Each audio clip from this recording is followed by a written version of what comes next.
What's going on, guys? Today we're gonna shoot the Canon F1, the original, and today I've got loaded the Fuji 400, I believe. It's like the cheap commercial grade brand, right here. Shooting it on the Canon F1 with my unique viewfinder that goes from portrait, I'll slide it down, to waist level viewfinder.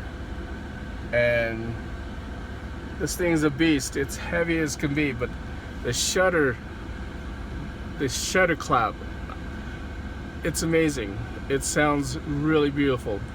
But anyways, I shot the entire roll, which I'm never, like most of the time I'm like looking for something unique, and today was one of those days. Unique, right? A Chevy Impala. I don't know what year it is. It's a standard for sure, and a vintage car like that has to be photographed, at least to me, So I saw it this morning on my way to work, and while I was at work, I could see it literally parked about 150 feet away from my office. And of course, I'm still in my work attire, and I literally drove across the street, took 36 frames.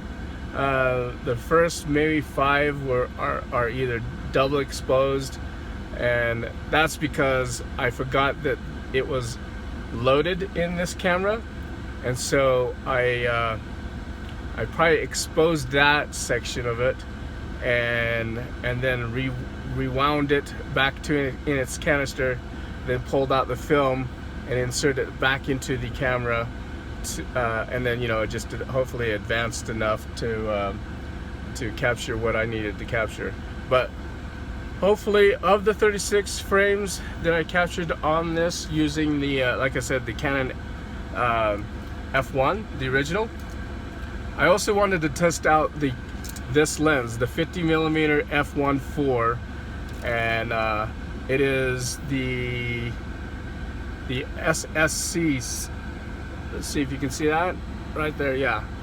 So I've been told that it's sharp, really sharp, and the only way I could really test to see how sharp it really is actually do a lens sharp test on my Sony, right? I would just adapt this lens onto my Sony A7R, and that's how not technical, but enough to know that it's sharp. So and the interesting viewfinder on this camera, when I saw it, I had to buy it, of course, with the idea of going from portrait style, the regular style, to waist view level finder style, intrigued me enough to leave it on here, because there are times where my perspective, whether it's like putting it on the ground and then shooting from that level, that ground level, makes for interesting compositions, right? So this is gonna be a short video. I'm gonna develop this film tomorrow, hopefully get it by the end of the day tomorrow, and then hopefully post it. So future me would say that the images that I captured, I shot it, it's not golden hour, but it's close enough, and I'm shooting Sunny 16. So in this case, I was shooting it at about 1/2000th of a second. Let me see. 1/1000th, or yeah, no, 2000ths maxed. It maxed out, right? I shot right here like this, and it's f5.6.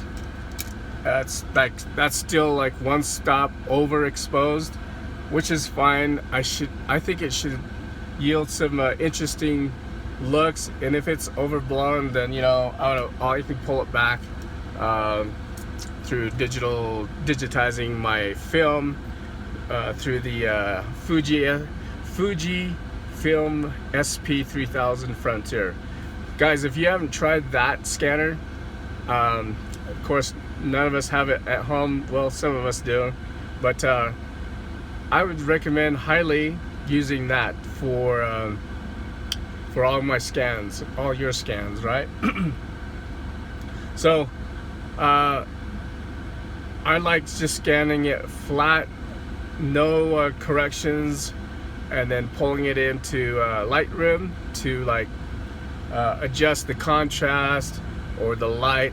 Usually that's all I ever do, just because I know I'm gonna shoot it one stop over, and that seems to be the look that I like, and it's just my go-to everything I do with all my images that I capture. So guys, it's one of those things, like, you have your camera. If you have it, usually I carry mine everywhere I go, and it's times like this that when you see something like this unique that you may never ever get to see again, I just blast it away.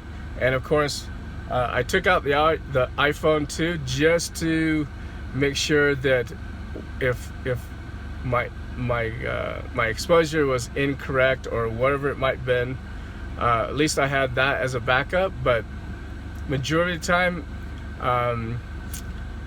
following the rules of 7016, you shouldn't go you shouldn't go wrong, and you shouldn't have any issues at that point, right? Unless some odd things occur, whether it's a camera or the user behind the camera, right? But anyways, I just wanted to share this short video with you, and encourage you to go out and just have your camera with you at all times and shoot it, right? Practice shooting, whether it's digital or analog or whatever you have in your hand. Usually it's the iPhone for me, and practice those compositions. So anyways, until next time, we'll see ya and catch you in another video. All right.